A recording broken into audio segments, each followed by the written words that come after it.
Fiman with a long shot. Vernon just got a piece of that hard blast and steered it to the corner. That's 2 long shots that Vernon had to move quickly to stop, and maybe this team shoots more than the others we've seen in this tour. Merzen and Fiman bumping at the side of the net. Fiman lost his helmet. The puck comes loose. Here's a shot by Ivanoff and another save by Mike Vernon. He has been tested early in this hockey game. Well, they've all been 50 to 60 footers, but they've been rockets. And I think that we may be able to cross out the word friendship with reference to this tour. There's a replay, and you can see through a maze of players, Calgary physically. Stельnov at the point. Another good bit of bumping in the neutral zone as the puck is brought into Red Army territory, and the Calgary player is hurt. Gary Roberts is down. He bumped with Buре, one of the smaller players on the Red Army squad, directly in front of the Calgary bench. Bearcat Murray was poised and ready to jump over those boards, waiting for that whistle and an opportunity to do it. Watch this hit. That's the one on Nieuwendyk, but actually Roberts was throwing the check. He wasn't taking the body check, and it looks like he got hit in the head somewhere, and maybe he isn't quite sure what rink he's in. But he's a tough kid. I'm sure that we'll see more of him unless he's been knocked out, and then they'll probably take him out of the game. They have 22 players dressed, so it's not quite as critical, but I think he'll be back. He threw the check and got the worst of it. 5:33 is the time gone by in the opening period. Well, I think one thing that the Red Army's done is they've awakened Calgary physically, because they're much tougher out there tonight than they were at any other time. Colin Patterson is going to get a penalty as one of the Soviet players is lying face down on the ice. Number 26, Kovachenko. So this will be the second penalty that the Calgary Flames will be forced to contend with early in this opening period. 6:40 is the time gone by. The referee, Seppo Makala from Finland. Well, it looks like it hit in the mouth.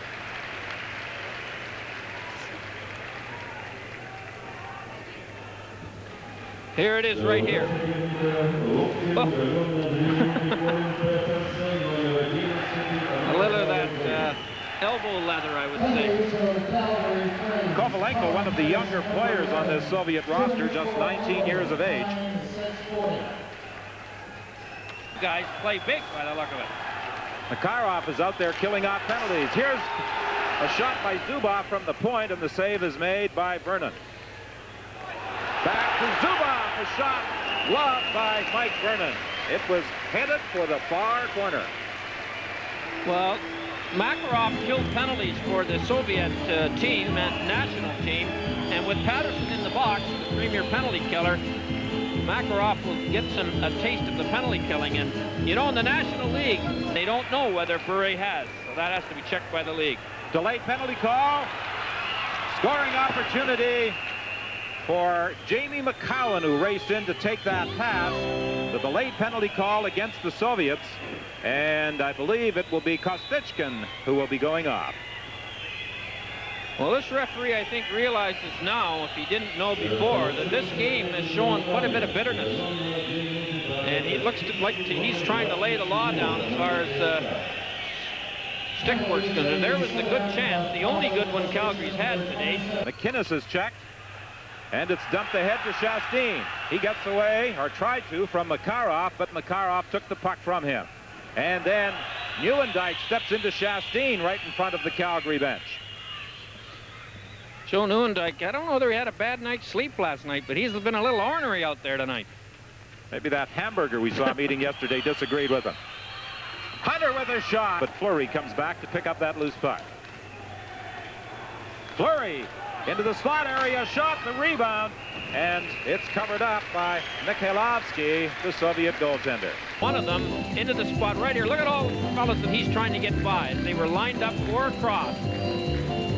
And Gilmore had a bit of a shot at the rebound, but he didn't get all the wood on it. And Calgary looks like he's all right. Maybe he was just winded.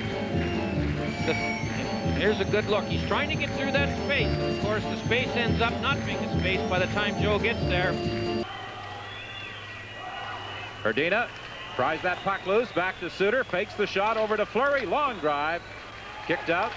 Another shot, and that's gloved and held by Mihайловский. And again, pushing and shoving in front of that Soviet net, and now McClellan and Bucsayev swing away at each other, but nothing really serious develops.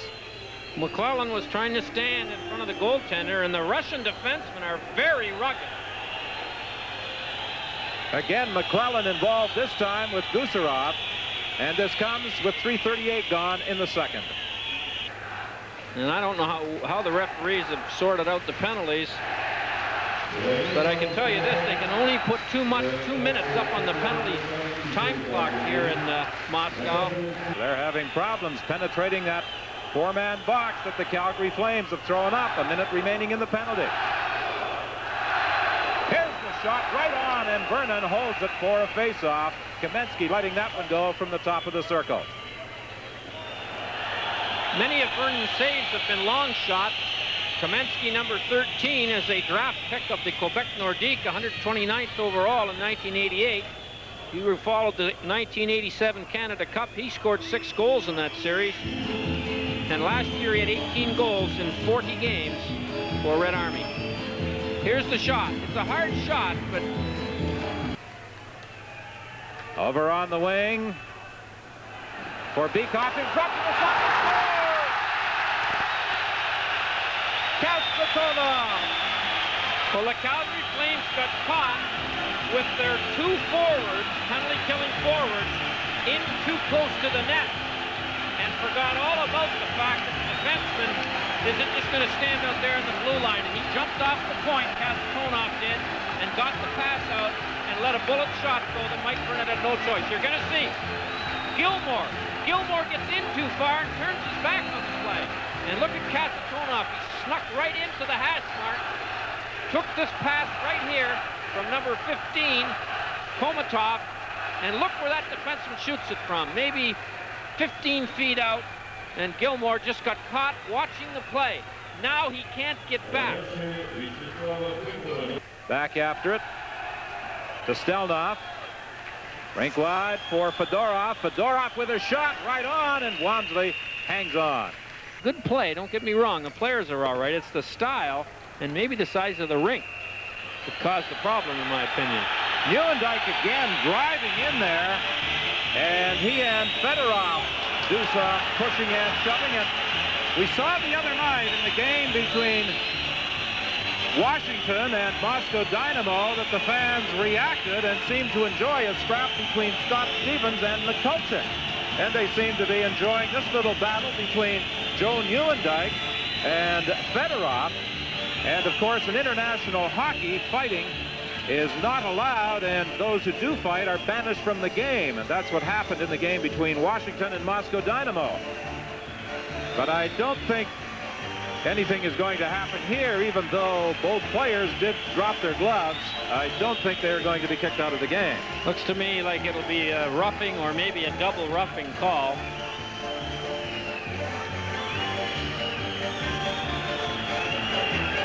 What? Joe Nieuwendyk, here's how it started. He went to the net. Now, I don't think anybody can blame him for that collision. He was shoved in by the opposition, but that started the whole affair. And the referee looks to me like he's singled out one player from each team. Roberts from Calgary.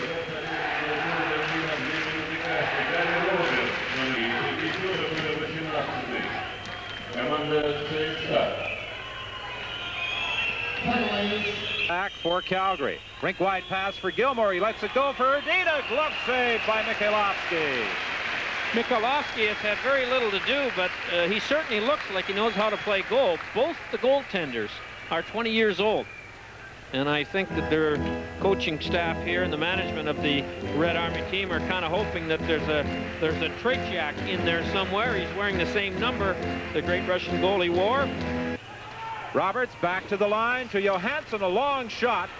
And Mihайловский was out of his net to knock it away from Makarov.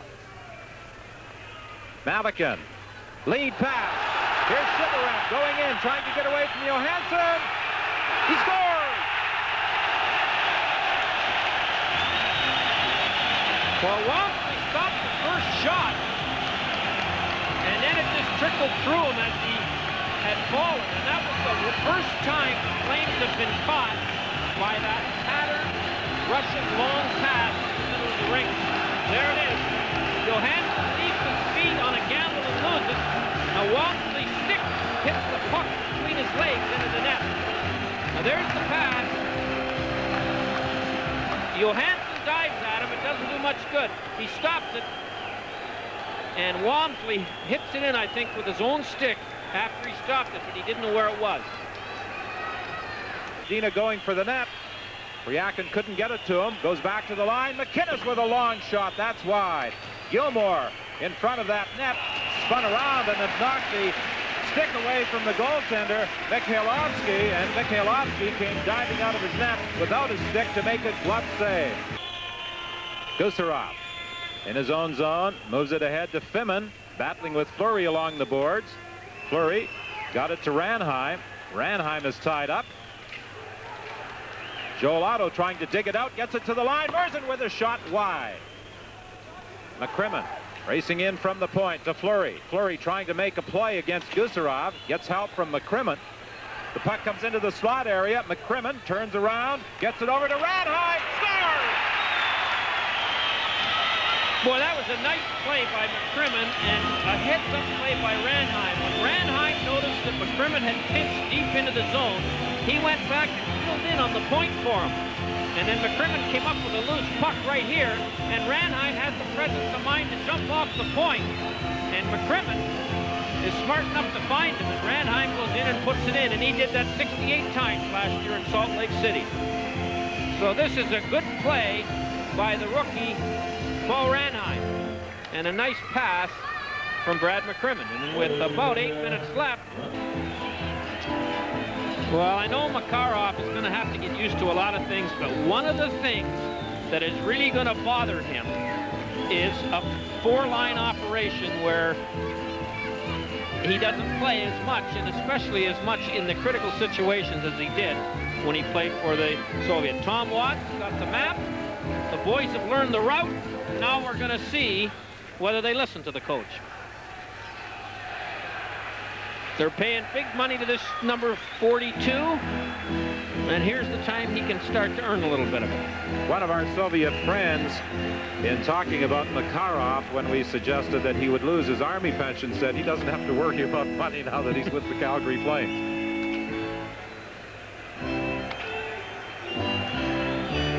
Well, they'll have a set play here, but it's awful early in the season to be able to do it. You want to do it because they haven't had a chance to practice under normal circumstances. Fleury and McInnes are back in the point.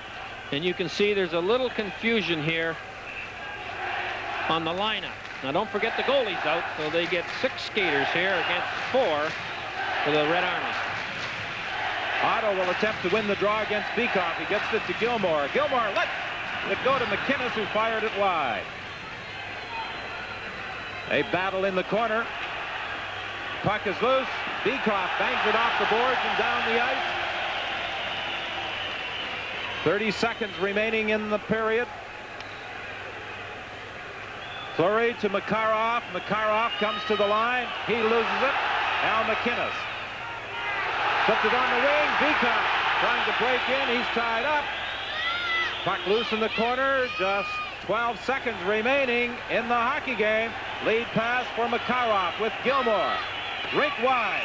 Back to Fleury, and it bounced away from him. It was offside anyway. But the offside was called 5 seconds after the offside occurred. And that's what the Flames are upset about. And that's the second or third time that this linesman has called it so late. And guys can get hurt.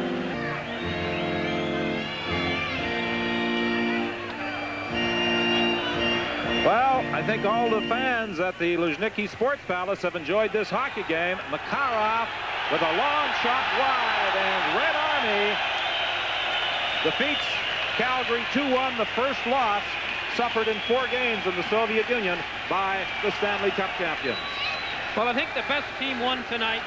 Calgary, I'm sure, and this is not an excuse, are a little weary of this long road trip, and I think it showed tonight. Red Army showing much more emotion at the conclusion of this game than some of the other teams the Calgary Flames played at any time during this tour. Well, it's nice to beat the Stanley Cup champions. There's 20 teams getting ready to try and do it a number of times.